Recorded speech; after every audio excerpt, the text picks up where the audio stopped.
اشرف رضا صاحب سے بھی بہت عمدہ پیغام سماعت کیا۔ تقریریں ایسی ہی ہونا چاہیے، وہ ٹائم خراب ہوتا ہے، رٹی رٹائی وہی گفتگو بار بار اور اس میں کچھ علم کا حصہ نہیں ہوتا۔ تو اچھے علماء کی زبانی اپنا ذائقہ بدلیے، اور یعنی سماعتوں کا ذائقہ، اور علماء کو بلا کر تقریریں کرائیے، محتاط علماء حق۔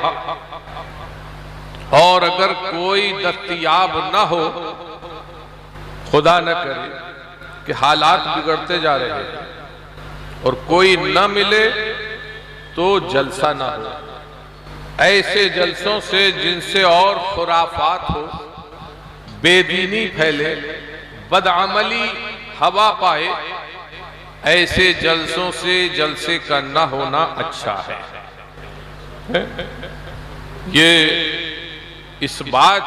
میری اس بات کی تائید یہاں بیٹھے علماء بھی کریں گے کہ ایسے جلسے نہ ہونا بہتر ہے۔ آج عقیدوں کی طرف سے ہم بالکل بے فکر ہیں،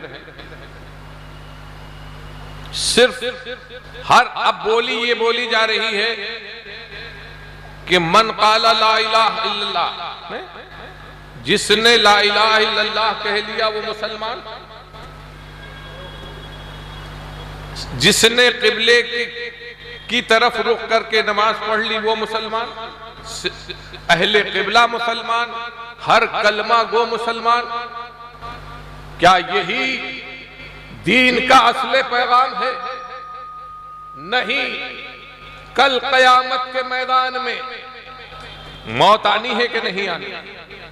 سب کو مرنا ہے، سب کو موت کا سامنا کرنا ہے، اور قبر کی منزل اور قبر میں جتنے وقت رہنا ہے وہ وقت پورا کر کے میدان محشر میں رب کے حضور حاضر ہونا ہے۔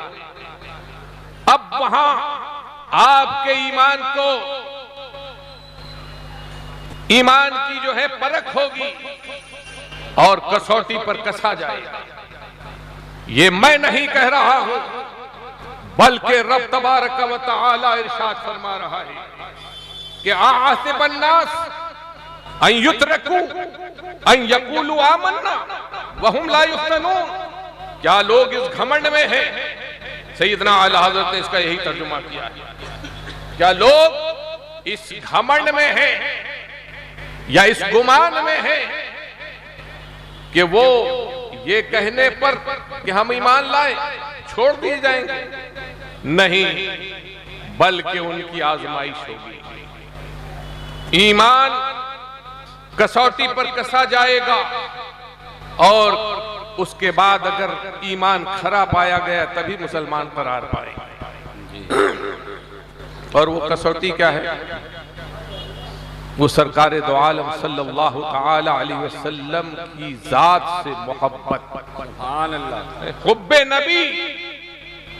رب فرما رہا ہے انا ارسلناک شاہدا ومبشرا ونذیرا لتؤمنوا باللہ ورسولہ وتعزروہ وتوقروہ وتسبحوہ بکرۃ واصیلا۔ فرمایا گیا کہ ہم نے آپ کو بھیجا، انا ارسلناک، شاہد بنا کر، نذیر بنا کر، اور مبشر بنا کر۔ کیوں؟ تاکہ اے ایمان لتؤمنوا باللہ، تاکہ تم ایمان لاؤ اللہ پر اور اس کے رسول پر۔ اب کیا ہے؟ وَتُعَذِّرُوهُ وَتُوَقِّرُوهُ وَتُسَبِّحُوهُ بُكْرَةً وَأَصِيلًا۔ ایمان لے آئے، اب ذکر کاہے کا ہو رہا ہے؟ نبی کی تعظیم و توقیر کا، اور آخر میں رب کی عبادت کا، وَتُسَبِّحُ، اس کی تسبیح بیان کرو، اس کی عبادت کرو۔ تو سیدنا اعلیٰ حضرت رضی اللہ تعالی عنہ فرماتے ہیں کہ ان تین جلیل باتوں کی جمیل ترتیب اللہ نے پہلے بیان فرمایا کہ ایمان کا تذکرہ کیا، اس کے بعد کیا ارشاد ہوا کہ نبی کی تعظیم و توقیر، اور اس کے بعد اللہ کی بندگی۔ تو اعلیٰ حضرت کہتے ہیں کہ اس میں حکمت یہ ہے، یہ اشارہ دیا گیا، یہ پیغام ہے رب کا کہ اگر کوئی عبادت میں زندگی گزارے، زندگی بھر عبادت کرتا رہے اور اس کا دل محبت نبی سے خالی ہو، تو اس کی عبادت اس کے منہ سے کل قیامت کے دن مار دی جائے گی، اس کو کچھ نہ ملے گا۔ اور کوئی نبی سے محبت کرے اور ایمان نہ لائے، کہتے ہیں ایسے بہت سے یہود و نصارہ ہیں کہ جنہوں نے حب نبی میں بڑے بڑے لیکچر دیے، کتابیں لکھی، مگر ایمان نہ لائے۔ فرماتے ہیں کہ اگر انہیں نبی سے سچی محبت ہوتی تو نبی کا کلمہ ضرور پڑھتے، یہ دکھاوے کی محبت تھی، اگر نبی سے سچی محبت ہوتی تو ضرور وہ نبی کا کلمہ پڑھتے ہیں۔ تو پتہ یہ چلا کہ محبت رسول یہی جو ہے اصل ایمان ہے۔ اسی لیے تو اعلیٰ حضرت نے کہہ دیا کہ انہیں جانا، انہیں مانا، نہ رکھا غیر سے۔ یہ کہتے ہیں نا کہ ہم مزارات پر گئے، اولیاء اللہ کی بارگاہوں میں گئے، اللہ کے صالحین بندوں کی بارگاہوں میں گئے اور ان سے توسل کیا، تو کہتے ہیں کہ مشرک ہو گئے۔ اس بنیاد پر مشرک کہ غیر خدا ہے، ان کا توسل کیا، ان کو واسطہ بنایا۔ مگر یاد رکھو کہ یہاں تو شرک بتاتے ہو، کل میدان محشر میں کیا ہوگا؟ حدیث پاک ہے، ارے بارک اللہ،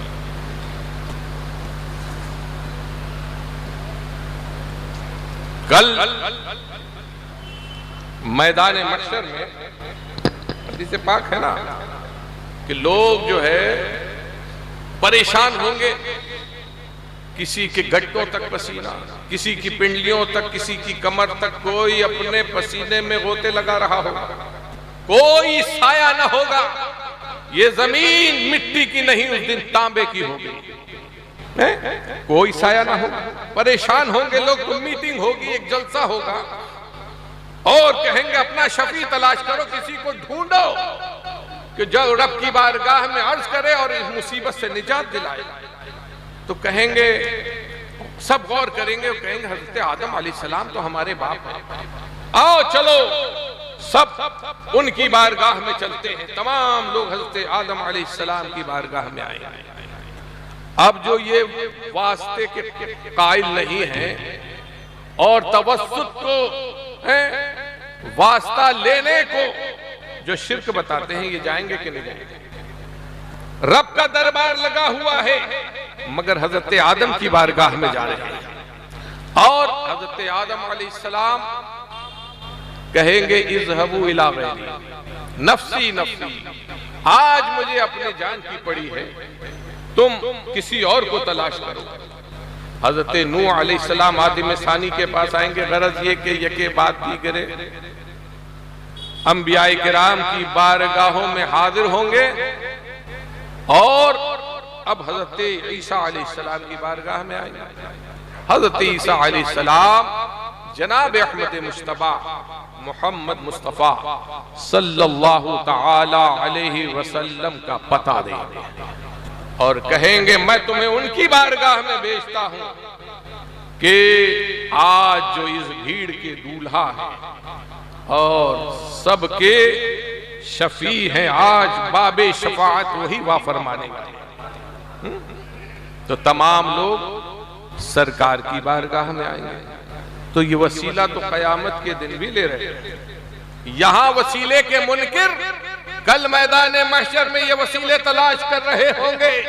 اسی لیے امام احمد رضا نے ان کو مشورہ دیا، ظالموں مان لو، آج لے ان کی پناہ، آج مدد مانگ ان سے، کل نہ مانیں گے قیامت میں اگر مان لیں۔ آج مان لیں۔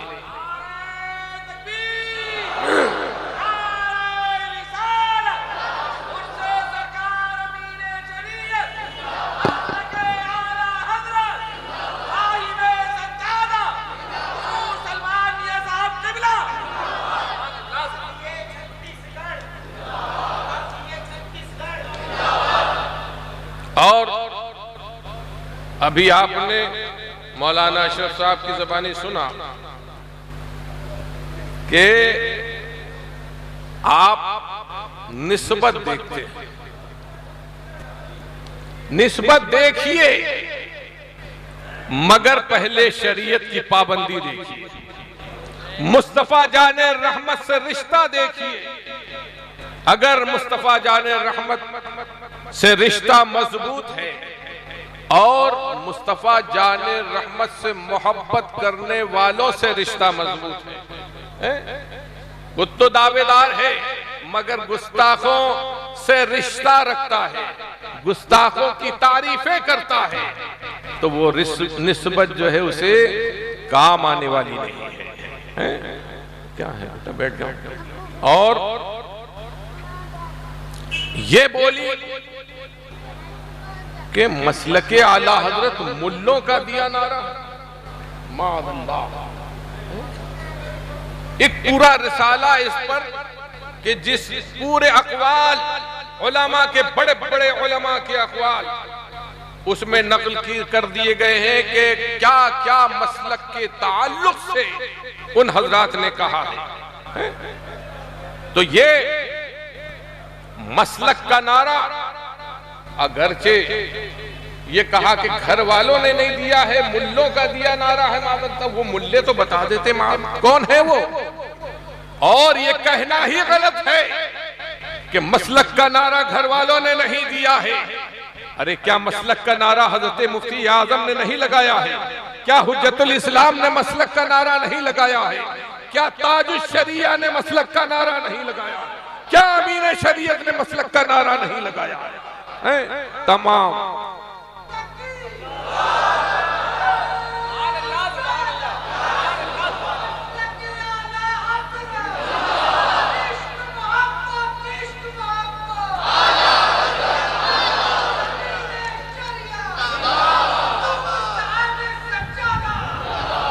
بلکہ میں تو یہ کہتا ہوں کہ جتنا رد کیا جائے اتنا ہی مسلک کا نعرہ لگائیں۔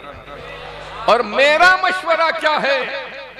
یہ تو رب کی قدرت کار فرما ہے، ان ایسے لوگوں کا جو انتظام قدرت کر دیتی ہے، میں تو سمجھتا ہوں کہ وہ سوتے بھی ہوں گے تو کوئی کان میں نعرہ لگاتا ہوگا مسلک اعلیٰ۔ اور یہ حسد کی آگ،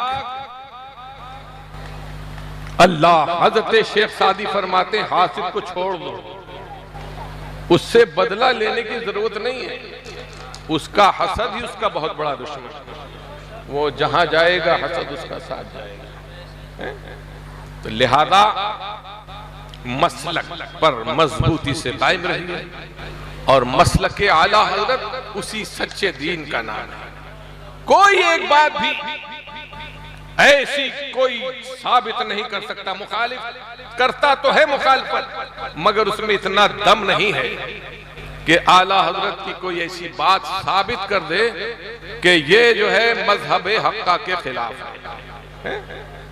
آج بھی یہ چیلنج ہے کہ کوئی یہ دکھا دے کہ یہ بات اعلیٰ حضرت نے مذہب حق کے خلاف لکھی ہے۔ الحمدللہ، ارے اعلیٰ حضرت نے تو وہ کیا ہے کہ جو لوگ مذہب اور مسلک کے خلاف بولی بول رہے تھے، اعلیٰ حضرت نے ان کو سچا پیغام دین کا پہنچایا ہے۔ اللہ تعالی ہمیں توفیق عمل عطا فرمائے۔ حضرت امین شریعت کی بارگاہ میں یہی کام تو انہوں نے بھی کیا.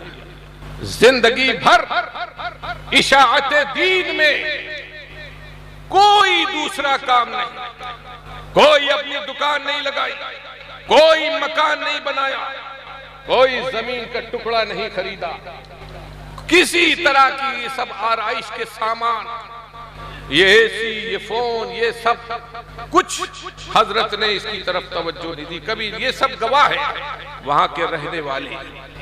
کیسی مشقت بھری زندگی، منہ چاہیے اس کے لیے. آج لوگ عزت تو چاہتے ہیں مگر قربانی دینا نہیں چاہتے.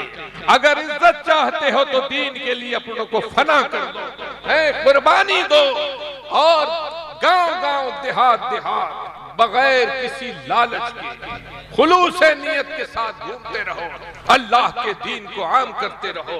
پھر کسی پرچار کی ضرورت نہیں ہوگی، کسی ٹیم کی ضرورت نہیں ہوگی جو تمہارا نعرہ لگائے، بلکہ تمہارا نعرہ قدرت کی طرف سے لگے گا اور اللہ تعالی مخلوق کے دلوں میں تمہاری محبت ڈال دے گا.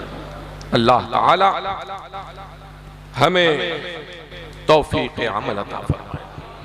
تو حضرت امین شریعت نے بڑی خوبی کے ساتھ عملی زندگی کو بھی سدھارا، اس کو بھی خوبصورت بنایا، اور عقیدے کی بھی بہت خوبی سے اصلاح فرمائی. وہ رنگ تھا کہ شب برات آئی،